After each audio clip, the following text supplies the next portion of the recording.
52માં આજના દિવસે 21 ફેબ્રુઆરીના દિવસે બાંગ્લાદેશમાં આપ જેવા વિદ્યાર્થીઓ મેડિકલ કોલેજમાંથી જ્યારે સરકાર દ્વારા એવો દબાવ નાખવામાં આવે છે કે હવે બાંગ્લા ભાષા ઉપર પ્રતિબંધ મૂકવામાં આવે છે, એટલા માટે હવે આજ પછી બાંગ્લા ભાષા નહીં બોલવામાં આવશે, ત્યારે પોતાને માતૃભાષાને સતત પ્રવાહિત કરવા માટે ત્યાંના વિદ્યાર્થીઓ આંદોલન કરે છે અને એ આંદોલનમાં હજારો વિદ્યાર્થીઓની હત્યા થાય છે રોડ ઉપર 1952માં 21 ફેબ્રુઆરીના રોજ.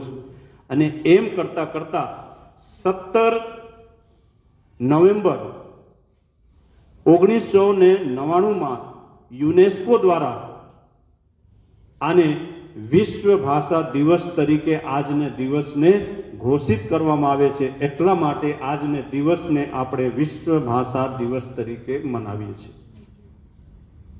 આ ઇતિહાસ તમને ખ્યાલ હોવો જોઈએ. આપણે કહેવાય છે કે માતૃભાષા અને માતૃભૂમિનો કોઈ વિકલ્પ નથી. અને આપણે જોઈએ તો ત્રણેયમાં પહેલો અક્ષર માં આવે છે.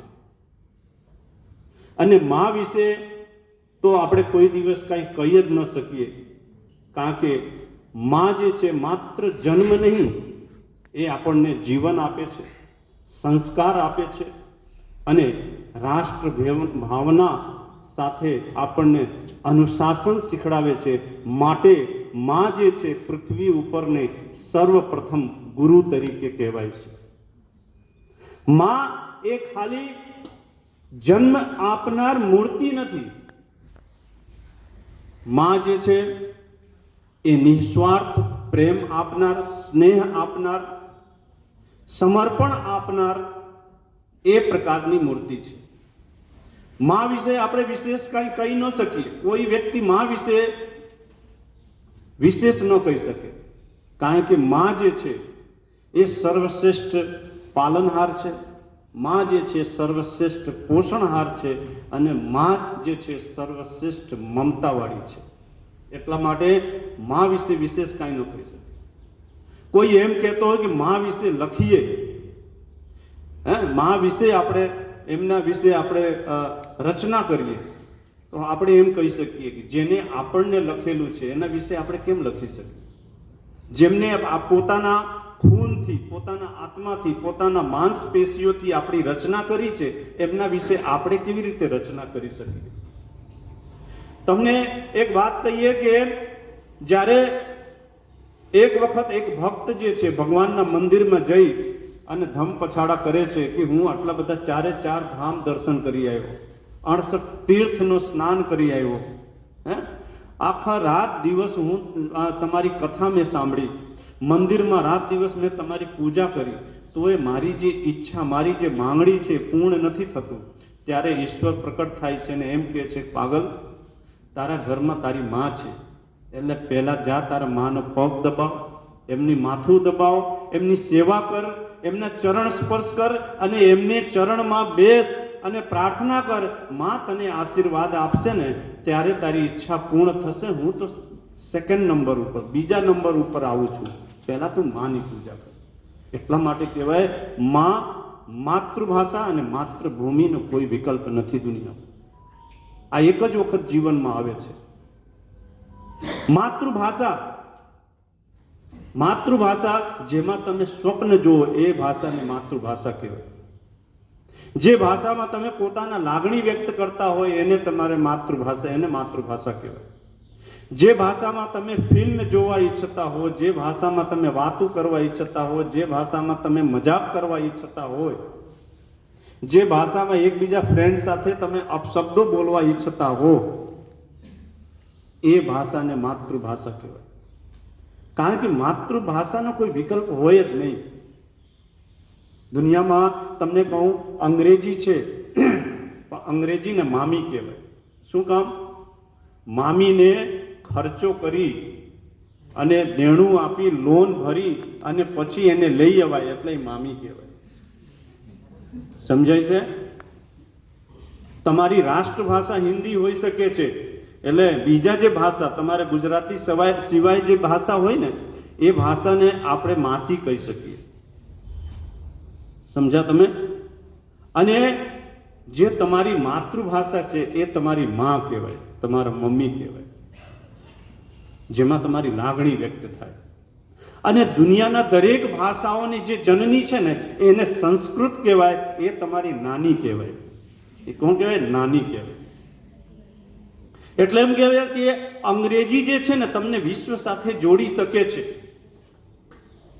સંસ્કૃત તમને ઈશ્વર સાથે, પરમાત્મા સાથે જોડી શકે છે, પણ તમારી માતૃભાષા છે ને તમારી આત્મા સાથે જોડી શકે છે. એટલા માટે એને માતૃભાષા.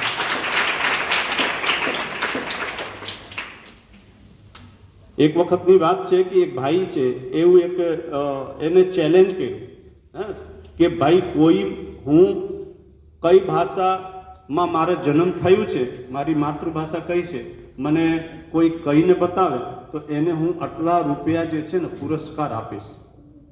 લોકો પ્રયત્ન કરે, કારણ કે એને દુનિયાના દરેક ભાષા આવડતું, એટલે લોકો ખૂબ પ્રયત્ન કરે, પણ કોઈ સમજી જ ન શકે કે એનો ખરેખર માતૃભાષા શું છે. પછી તો આપણે ગુજરાતી નીકળે અને એ કે હવે હું તને કહું. એટલે ઠંડીમાં ભાઈ સૂતા હતા રાત્રે 2 વાગે, અને રાત્રે 2 વાગે ઠંડીમાં એક ડોલ પાણી લઈ જઈને એની પથારી ઉપર એની ઉપર ફેંકે છે, ત્યારે એને મંત્રો ચાલુ કરે ગુજરાતીમાં. એ મંત્રો ગુજરાતીમાં જ કે માતૃભાષામાં જ આવે. ત્યારે ઓલે હવે ખબર પડી ભાઈ તું ગુજરાતી છો, તારું માતૃભાષા ગુજરાતી પકડાઈ ગયો. સમજ્યા તમે? એટલે છેલ્લે તો માતૃભાષા જ આવી જાય. એટલે માતૃભાષાનો પ્રેમ અલગ છે. એટલા માટે હું તમને લોકોને, ભલે આપણો વિષય કોમર્સ હોય, મારે કોમર્સ અકાઉન્ટન્સી છે, મારે 10મા ધોરણ સુધી 9th સુધી મારે ભણતર જે છે હિન્દી મીડિયમમાં થયેલું અયોધ્યામાં. પછી હું ગુજરાતમાં શિફ્ટ થયો, ગુજરાતમાં આવ્યો, દ્વારકામાં મારે નિવાસ સ્થાન થયા, અને હવે પછી કોલેજ સુધી ગુજરાતીમાં એજ્યુકેશન પ્રાપ્ત કર્યું મેં, શિક્ષા. અને કોલેજ પછી જ્યારે સ્નાતકોત્તર ને અનુસ્નાતક વિભાગ અને એ બધા જે પીએચડી વગેરેની જે ડિગ્રીઓ, કમ્પ્યુટર કોર્સ ને એ બધા જે ડિગ્રી મેં ઇંગ્લિશમાં પ્રાપ્ત કરી. છતાંય હું પ્રયત્ન કરું કે જૈસા દેશ વૈસા ભેસ, જ્યાંનો આપણે રહેવાસી છીએ ત્યાંનો આપણે ભાષા બોલવું જોઈએ. એટલે તમે જોઈ લેજો, ક્યારેક હું ગુજરાતી બોલું ને તો ક્યાંક ને ક્યાંક તમને પકડાઈ જાવ કે હા મારે ગુજરાતી એટલું બધું મજબૂત નહીં. કારણ કે બચપનમાં જે તમને જે પાયો જે છે ને, જે ભાષામાં મજબૂત થયેલું હોય ને, એ વ્યક્તિ જે છે એ કોઈ દિવસ વિફળ ન થાય, એ મજબૂત જ રહે. એટલે પાયો જે છે, અમારી પાયો હિન્દીમાં છે એટલા માટે, અને હિન્દીમાં 2 જ લિંગ આવે, પુલ્લિંગ અને સ્ત્રીલિંગ, જ્યારે ગુજરાતીમાં 3 આવે, અને ત્રીજું જે આવે ત્યારે મને તકલીફ પડે. એટલે આ માતૃભાષાનો પ્રેમ છે. અને ત્રીજું જે વાત કરી મેં તમને, માતૃભૂમિ. માતૃભૂમિનું કોઈ વિકલ્પ નહીં. તમે જોઈ લેજો, ભલે હું અહીંયા છું, ગુજરાતમાં હું, બરોડામાં હું, દ્વારકા હું, પરંતુ જ્યારે હું અયોધ્યા મારા ગામડે જાઉં ને, ક્યારેક વર્ષે મારા ઘર છે, ખેતી છે, ત્યાં જાઉં ને, અને ત્યારે એક અદ્ભુત પ્રકારના, કારણ કે માતૃભૂમિ કહેવાય મારી. સમજ્યા તમે? મારી માતૃભૂમિ. એવી રીતે તમે ભલે બરોડામાં શિફ્ટ થયા હશો, અહીંયા લોકો નોકરી કરતા હશે, પરંતુ પોતપોતાના ગામડે, પોતાના વતનમાં જ્યારે જતા હશે ને, ત્યારે એક અદ્ભુત પ્રકારના તમને એક પ્રકારના લાગણી વ્યક્ત થાય. એટલે માતૃભૂમિ. જેમ કે તમને કહું, ભગવાન રામ જે છે એ ભલે એટલા મહાન વ્યક્તિત્વવાળા ભગવાન રામ હતા, અને જ્યારે શ્રીલંકામાં યુદ્ધ કરવા ગયા, રાવણને હરાવ્યા, અને એ તો સંકલ્પ કર્યું હતું કે હું લંકામાં નહીં જાઉં, એ તો બહાર રહેતા હતા. ત્યારે લક્ષ્મણને કીધેલું કે તું લંકામાં ફરીને આવો. ત્યારે લક્ષ્મણજી જ્યારે લંકા ફરવા જાય છે અને ફરીને આવે છે, ત્યારે ભગવાન રામને કહે છે કે ભૈયા, લંકા અદ્ભુત છે, અયોધ્યાની સામે લંકા કાંઈ નથી. કારણ કે અયોધ્યામાં માટીનું મકાન છે, ધૂળવાળી રોડ છે, ખેતી છે, ને આવું બધું છે. લંકા ચારે બાજુ સોનાના બિલ્ડિંગ, સોનાના રોડ, બધું બહુ ચમક ધમક. ખરેખર ભાઈ, હવે આપણે શ્રીલંકા જીતી લીધેલું છે. એટલે પાછો હવે હું તો એમ કહું છું, ભલે ભરત ત્યાં અયોધ્યા રાજ કરતો હોય, આપણે જે છે ને લંકામાં જ નિવાસ કરીએ, હવે લંકામાં જ રહીએ.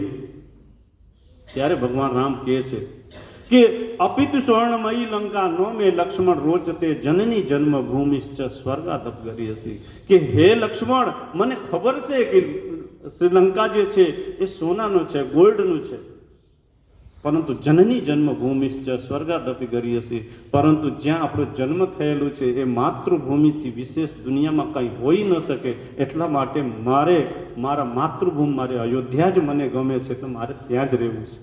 એટલે આ માતૃભૂમિનો પ્રેમ છે. એટલે મિત્રો આજે આ માતૃભાષા અને માતૃભૂમિનો કોઈ વિકલ્પ નથી. આજે માતૃભાષા દિવસ, ત્રણેયમાં મા શબ્દ જોડાયેલું છે ને આપણે બધા માથી જોડાયેલા છે, કારણ કે દુનિયામાં નિસ્વાર્થ જો કોઈ ભાવ હોય તે માનો હોય છે. તો આજના દિવસે આપણે મિત્રો બધા ભેગા મળી અને કોશિશ કરીએ.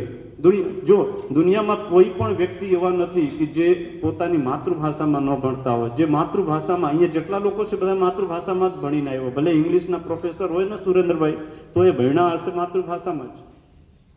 સમજ્યા તમે? એટલા માટે એક એના પ્રતિ જે પ્રેમ છે, પ્રેમને આપણે વ્યક્ત કરવાનો દિવસ છે આજે. અને કોશિશ કરીએ કે ગુજરાતીમાં જ આપણે બોલીએ. નીચે જે છે ને સરસ્વતી માતાજીની મૂર્તિ પાસે એક સરસ મજાના 8x4 મેં બ્લેન્ક બેનર તૈયાર કર્યું છે, ત્યાં માર્કર પણ છે.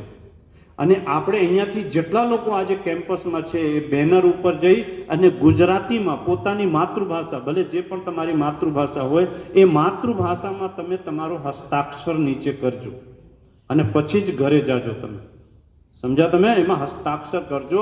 એટલે એ ગુજરાતીમાં પોતાની માતૃભાષામાં હસ્તાક્ષર કરતા આપણે પ્રયત્ન કરીએ, શીખીએ. આજના કાર્યક્રમમાં આપ લોકો ભલે તમે વધારે સંખ્યા, એક બીજું મને બહુ કષ્ટ એ થતા હોય છે કે હું ગમે એટલો પ્રોગ્રામ કરું અને કાર્યક્રમો કરતા હું ત્યારે તમે લોકો નીરસ, જે દુઃખી ભાવથી કાપેલા ઝાડની જેમ જે આવતા હોય ને, એ મને બહુ દુઃખ થાય છે. એટલે તમારામાં જે તમારી ઉંમર જે છે મારા કરતાં તો 50% અડધો જ હશે, પણ છતાંય તમે લોકો, તમારામાં એક ખુમારી હોવી જોઈએ. એક મહારાણા પ્રતાપ, અહિલ્યાબાઈ, ઝાંસી કી રાણી અને શિવાજી મહારાજની જેમ આમ તમારામાં આમ લોહી જે છે ને થનગનવું જોઈએ. કઈ કાર્યક્રમ હોય તો એમાં આમ કામ કરવા માટે તમારામાં એકદમ ઉત્સાહ હોવો જોઈએ. આ જો આ બે મિત્રો બિચારા અહીંયા તબલા લઈને, મ્યુઝિક લઈને બેઠા તમારા સ્વાગત માટે, તમને પ્રોત્સાહિત કરવા માટે. આ મેડમને અમે લોકો, અમારા કામ એટલું બધું છે છતાંય તમને પ્રોત્સાહિત કરવા માટે આ બધા સમય કાઢીને આવતા હોય તો તમારે થોડુંક સમય કાઢવો જોઈએ. મને એવું થતું કે મારા વિદ્યાર્થીઓને હું શું આપી દઉં, શું આપું, હું એવું ઈચ્છતો. અને મારા વિદ્યાર્થીઓ, જો તમે હાથ લઈને માંગવા માટે તૈયાર જ ન હો તો પછી તમને ભૂખ જ ન હો તો મારે તમને પીરસવાની ઈચ્છા જ ન થાય. એટલે થોડોક નેક્સ્ટ ટાઈમથી આપણે પ્રયત્ન કરીએ અને દરેક કાર્યક્રમમાં ઉપસ્થિત રહીએ. આજના કાર્યક્રમમાં ઇન્દ્ર, જે આપણે સંસ્થા વતી કાલે માનનીય મુખ્યમંત્રી સાહેબને કાર્યક્રમમાં સાહિત્ય અકાદમીમાં ગાંધીનગર મેં મોકલેલું એમને, અને ત્યાં જઈને ઉપસ્થિત રહ્યા સંસ્થા તરફથી માતૃભાષા દિવસમાં. અને ગાંધીનગર સરકાર તરફથી, સાહિત્ય અકાદમી તરફથી આપણી કોલેજને જે 20,000 ગુજરાતી પુસ્તકો મળી એ બદલ પણ એમને ખૂબ ખૂબ અભિવાદન છે. અને ભાવનાબેન, જે ગુજરાતી વિભાગના અધ્યક્ષા છે, એમના દ્વારા આજે કાર્યક્રમનું આયોજન થયેલું છે, એમને પણ અને સંસ્થા વતી જે પણ લોકો વિરાજમાન છે, ઉપસ્થિત છે, આપ લોકોને ખૂબ ખૂબ સાધુવાદ. ભારત માતા કી જય. ધન્યવાદ. આભાર આચાર્યશ્રીનો. હું વધારે નહીં બોલું.